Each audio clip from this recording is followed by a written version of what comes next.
ಯುವನಿಧಿ ಯೋಜನೆಯ ಮತ್ತೊಂದು ಅಪ್ಡೇಟ್ಗೆ ಎಲ್ಲರಿಗೂ ಸ್ವಾಗತ. ನಾನು ನಿಮ್ಮ ಪ್ರೀತಿಯ ಶಿವು. ಇವತ್ತಿನ ಒಂದು ವಿಡಿಯೋದಲ್ಲಿ ಯುವನಿಧಿ ಯೋಜನೆಯ ಫೆಬ್ರವರಿ ತಿಂಗಳಿನ ಹಣಕ್ಕೆ ಸಂಬಂಧಪಟ್ಟಂತೆ ಇದೀಗ ಒಂದು ಭರ್ಜರಿ ಗುಡ್ ನ್ಯೂಸ್ ಆದರೆ ಬಂದಿದೆ. ಸೊ ಬನ್ನಿ ಅದರ ಬಗ್ಗೆ ನಾವು ಈ ವಿಡಿಯೋದಲ್ಲಿ ಮಾಹಿತಿಯನ್ನು ತಿಳ್ಕೊತಾ ಹೋಗೋಣ. ವಿಡಿಯೋವನ್ನು ಸ್ಟಾರ್ಟ್ ಮಾಡ್ತೀನಿ. ಅದಕ್ಕಿಂತ ಮೊದಲು ಲೈಕ್ ಮಾಡಿ ಮತ್ತು ಚಾನೆಲ್ಗೆ ಸಬ್ಸ್ಕ್ರೈಬ್ ಮಾಡ್ಕೊಳ್ಳಿ. ಸೊ ಈಗ ನಾವು ಇನ್ಫಾರ್ಮೇಷನನ್ನು ತಿಳ್ಕೊತಾ ಹೋಗೋಣ.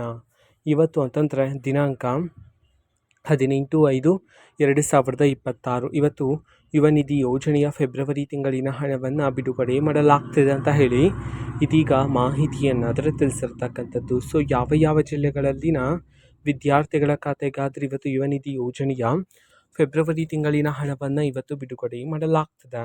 ಈ ಒಂದು ಮಾಹಿತಿಯನ್ನು ನಾವು ತಿಳ್ಕೊಳೋದಾದರೆ ಇವತ್ತು ಕರ್ನಾಟಕದಲ್ಲಿರ್ತಕ್ಕಂತಹ 14 ಜಿಲ್ಲೆಗಳಲ್ಲಿನ ವಿದ್ಯಾರ್ಥಿಗಳ ಖಾತೆಗಾದರೆ ಇವತ್ತು ಯುವನಿಧಿ ಯೋಜನೆಯ ಫೆಬ್ರವರಿ ತಿಂಗಳಿನ ಹಣವನ್ನು ಬಿಡುಗಡೆ ಮಾಡೋದಕ್ಕೆ ಸಂಬಂಧಪಟ್ಟಂತೆ ಈಗ ಮಾಹಿತಿಯನ್ನು ತಿಳಿಸಿರ್ತಕ್ಕಂಥದ್ದು.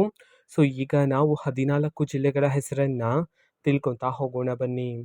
ಸೊ ಮೊದಲಿಗೆ ಚಾಮರಾಜನಗರ, ಚಿಕ್ಕಬಳ್ಳಾಪುರ, ಚಿಕ್ಕಮಗಳೂರು, ಚಿತ್ರದುರ್ಗ, ಕಲಬುರಗಿ, ಕೊಡಗು, ಕೋಲಾರ, ಕೊಪ್ಪಳ, ಬೆಳಗಾವಿ, ಬಾಗಲಕೋಟೆ, ಬಳ್ಳಾರಿ, ಬೀದರ್, ವಿಜಯಪುರ, ವಿಜಯನಗರ ಈ 14 ಜಿಲ್ಲೆಗಳಲ್ಲಿನ ವಿದ್ಯಾರ್ಥಿಗಳ ಖಾತೆಗಾದರೆ ಇವತ್ತು ಯುವನಿಧಿ ಯೋಜನೆಯ ಫೆಬ್ರವರಿ ತಿಂಗಳಿನ ಹಣವನ್ನು ಬಿಡುಗಡೆ ಮಾಡೋದಕ್ಕೆ ಸಂಬಂಧಪಟ್ಟಂತೆ ಈಗ ಮಾಹಿತಿಯನ್ನು ತಿಳಿಸಿರ್ತಕ್ಕಂಥದ್ದು.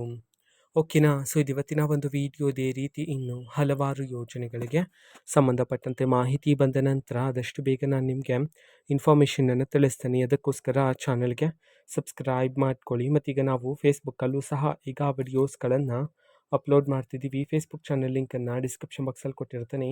ಕ್ಲಿಕ್ ಮಾಡಿಬಿಟ್ಟು ಫಾಲೋ ಮಾಡಿ. ಓಕೆನಾ. So thank you. ಬಾಯ್.